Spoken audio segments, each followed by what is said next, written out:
उॾिरोलाल मखदूम ख़ानदान अमन जी गादी आहे ऐं मखदूम ख़ानदान हिकु पेज ते आहिनि। मखदूम ख़ानदान खे विढ़ाइण ऐं अलॻि करण जूं साज़िशूं नाकाम थी चुकियूं आहिनि।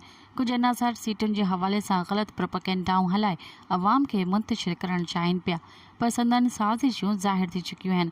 अहिड़नि ख़्यालनि जो इज़हार साबिक़ा ज़िले काउंसिल चेयरमैन मटियारी मखदूम फ़ख्र जमा जो भाउ ख़ान पठान में ग़ुलाम मुस्तफ़ा बुरड़ो तरफ़ां चांहि जी दावत जे जलसे में ऐं रैली में तब्दील थियण जी ख़िताब कयो। मखदूम फ़ख्र जमा वधीक ॿुधायो त पीपल्स पार्टी हमेशह रोज़गार ॾिनो आहे। गुज़िरियल हुकूमत में बि नौकरियुनि जा आर्डर ॾियणा हुआ। उते मुख़ालिफ़ पार्टियुनि कोर्ट पहुची ग़रीब मिसकिन माण्हुनि जी रोज़गार बंदि करायो, पर उन्हनि जूं बि साज़िशूं नाकाम थियूं। हाणे उहे साॻिया नौकरियुनि जा आर्डर निगरान हुकूमत तक़सीम कंदी।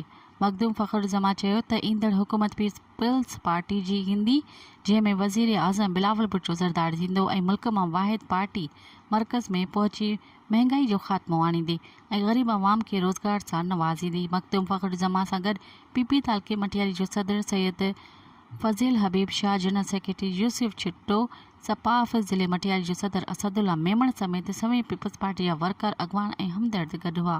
मज़ीद ख़बरनि ऐं तफ़सीलात लाइ विज़िट कयो असांजी वेबसाइट www.awamiNewsHD.com ऐं ॾिसंदा रहो अवामी न्यूज़ HD।